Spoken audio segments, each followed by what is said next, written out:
ചങ്ങനാഥൻ കേൾക്കല്ലേ? Okay.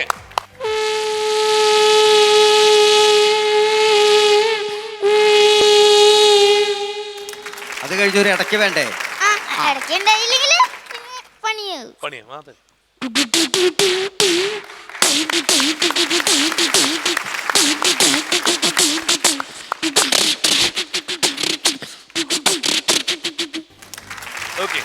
അടുത്തത് ഏതാ? അടുത്തത് മരം മുറിക്കുന്ന ശബ്ദം.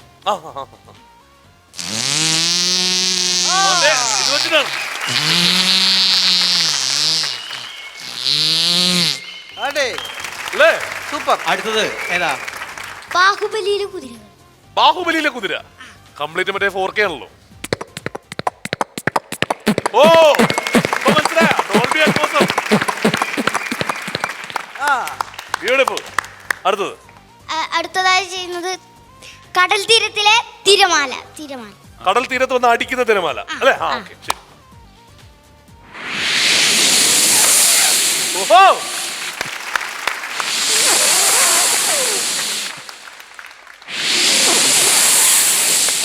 കലക്കിയില്ലേ? സൂപ്പർ. ഇനി അടുത്തത് ഉത്സവത്തിലൊക്കെ ഉണ്ടാവാറുള്ള ആനയുടെ ചിഹ്നം വിളി. ഫാമിലി ആയിട്ട് ഇറങ്ങിയിരിക്കല്ലേ? ഓക്കെ.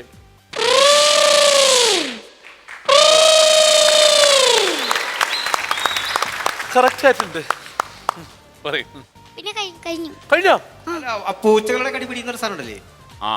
ഇത് ബാലവേല ചെയ്യിപ്പിക്കണം ഈ സത്യം പറ അല്ലേ? പക്ഷെ താരങ്ങളെ അനുകരിക്കും അല്ലേ? പൂച്ച നീ ഓഡിഷന് വന്നപ്പോ എല്ലാ താരങ്ങളെ അനുകരിക്കുന്നില്ലേ പറഞ്ഞത്? അങ്ങനെ പറഞ്ഞു പറ്റില്ലേ?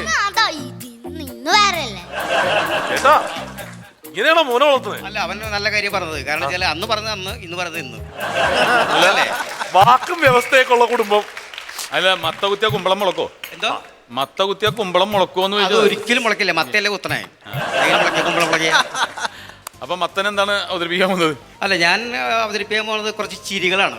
ഇവിടെ ചിരികളുടെ ഉത്സവമാണല്ലോ. അപ്പൊ കുറച്ച് ചിരികളാണ്.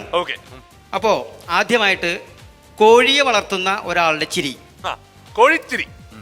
വിജേട്ടാ, നിങ്ങളല്ല, ആ സമയത്ത് അങ്ങോട്ട് നോക്കിയതുകൊണ്ട് പറയാണ്.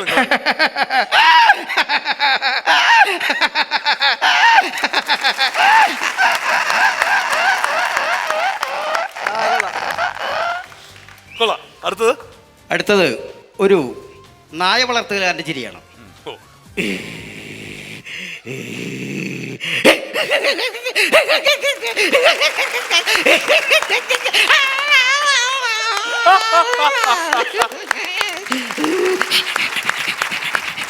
അടുത്തതായി ഒരു അംബാസഡർ കാറിന്റെ ഡ്രൈവർ, പഴയ ടാക്സി ഡ്രൈവർ ചിരിക്കുന്നു.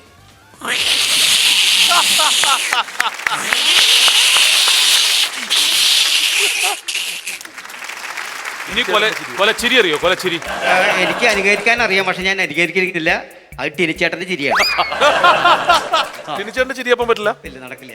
ബിജുചേട്ടന്റെ ചിരി, അദ്ദേഹത്തിന്റെ ചിരി ഞാനൊന്ന് അനുകരിക്കാൻ ശ്രമിച്ചു നോക്കാം. ഒരുവിധമൊക്കെ ഇത്തിരി വയസ്സിട്ട് ചിരിച്ചൂടെ?